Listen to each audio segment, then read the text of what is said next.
ಚಪಾತಿ ಇರಲಿ, ದೋಸೆ ಇರಲಿ, ಪೂರಿ ಇರಲಿ, ಇಲ್ವೇ ರೈಸ್ ಇರಲಿ, ಎಲ್ಲದಕ್ಕೂ ಪರ್ಫೆಕ್ಟ್ ಆದ ಗ್ರೇವಿ ಇದು. ಹೆಗ್ಡೆಸ್ ಕಾರ್ನರ್ಗೆ ಎಲ್ರಿಗೂ ಸ್ವಾಗತ.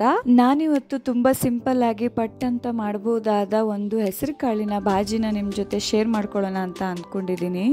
ಇದನ್ನ ಚಪಾತಿ ಜೊತೆಗಾದ್ರೂ ತಿನ್ಬಹುದು, ಇಲ್ಲ ದೋಸೆನೋ ಪೂರಿನೋ ಇಲ್ಲ ಅನ್ನದ ಜೊತೆಗಾದ್ರೂ ತುಂಬಾನೇ ಚೆನ್ನಾಗಿರುತ್ತೆ. ಸರಿ, ಆಗಿದ್ರೆ ತಡ ಮಾಡೋದು ಬೇಡ, ಇದನ್ನ ಹೇಗ್ ಮಾಡೋದು ಅಂತ ನೋಡೋಣ. ಇದಕ್ಕೆ ಏನೇನು ಇಂಗ್ರೀಡಿಯೆಂಟ್ಸ್ ಯೂಸ್ ಮಾಡಿದ್ದೀನಿ ಅಂತ ಸ್ಕ್ರೀನ್ ಮೇಲೆ ಹಾಕಿದ್ದೀನಿ. ಬನ್ನಿ ಇವಾಗ ಹೇಗ್ ಮಾಡೋದು ಅಂತ ತೋರಿಸ್ತೀನಿ. ಒಂದು ಕುಕ್ಕರಲ್ಲಿ 1 ಕಪ್ ಆಗುವಷ್ಟು ನೆನೆಸಿಟ್ಕೊಂಡಿರೋ ಹೆಸರು ಕಾಳನ್ನ ತಗೊಂಡಿದ್ದೀನಿ. ಹಾಗೆ 1 ಕಪ್ ಆಗುವಷ್ಟು ನೆನೆಸಿಟ್ಕೊಂಡಿರೋ ಅಲಸಂದೆ ಕಾಳು, ಚಿಕ್ಕದಾಗಿ ಕಟ್ ಮಾಡಿರೋ 1 ಪೊಟ್ಯಾಟೊ, ಇಷ್ಟನ್ನು ಹಾಕಿ ಸ್ವಲ್ಪ ನೀರು ಹಾಕಿ ಒಂದು 2 ವಿಸಲ್ ಅನ್ನ ಕೂಗಿಸ್ಕೊತೀನಿ. ಗ್ರೇವಿ ಮಸಾಲೆಗೆ ಒಂದು ಪ್ಯಾನ್ ಅಲ್ಲಿ ಈ ತರ 2 ಬ್ಯಾಡಗಿ ಮೆಣಸನ್ನ ತಗೊಂಡಿದ್ದೀನಿ. ಹಾಗೆ 1 ಸ್ಪೂನು ಉದ್ದಿನ ಬೇಳೆ ಮತ್ತೆ 1 ಸ್ಪೂನು ಕಡಲೆಬೇಳೆ ಹಾಕಿದ್ದೀನಿ. ಅರ್ಧ ಸ್ಪೂನು ಕೊತ್ತಂಬರಿ ಕಾಳು, ಹಾಗೆ ಫ್ರೈ ಮಾಡೋದಕ್ಕೆ 1 ಸ್ಪೂನು ಎಣ್ಣೆ. ಸಣ್ಣ ಉರಿಯಲ್ಲಿ ಸ್ವಲ್ಪ ಫ್ರೈ ಮಾಡಬೇಕು. ಹಾಗೇನೆ ಅದಕ್ಕೆ ಸ್ವಲ್ಪ ಕರಿ ಲೀವ್ಸನ್ನು ಹಾಕಿದ್ದೀನಿ. ಇದಕ್ಕೆ 2 ರಿಂದ 3 ಲವಂಗ, ಹಾಗೇನೆ ಒಂದು ಸ್ಮಾಲ್ ಪೀಸು ಚಕ್ಕೆನ ಹಾಕಿದ್ದೀನಿ. ಹಾಗೇನೆ 4 ಬೆಳ್ಳುಳ್ಳಿ ಹೆಸಳು, ಟೊಮೆಟೊ, ಆನಿಯನ್ ಮತ್ತು ಕ್ಯಾಪ್ಸಿಕಮನ್ನು ಈ ಥರ ಕಟ್ ಮಾಡಿ ಇಟ್ಕೊಂಡಿದ್ದೀನಿ. ಅದರಲ್ಲಿ ಸ್ವಲ್ಪ ಆನಿಯನನ್ನು ಈ ಥರ ಫ್ರೈ ಮಾಡೋಕ್ಕೆ ಹಾಕ್ಕೊಂಡಿದ್ದೀನಿ. ಹಾಗೆಯೇ ಸ್ವಲ್ಪ ಟೊಮೆಟೊನು ಕೂಡ ಇದಕ್ಕೆ ಹಾಕ್ತೀನಿ.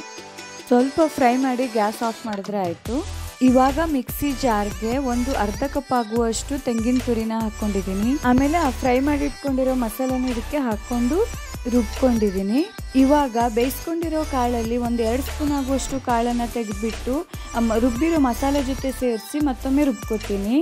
ಈ ಥರ ಮಾಡೋದ್ರಿಂದ ಗ್ರೇವಿ ದಪ್ಪನೂ ಆಗುತ್ತೆ, ಜೊತೆಗೆ ಟೇಸ್ಟ್ ಕೂಡ ಚೆನ್ನಾಗಿ ಬರುತ್ತೆ. ಇವಾಗ ಒಂದು ಪ್ಯಾನ್ಗೆ ಒಂದು 2 ಸ್ಪೂನ್ ಆಗುವಷ್ಟು ಆಯಿಲನ್ನು ಹಾಕ್ಕೊಂಡಿದ್ದೀನಿ.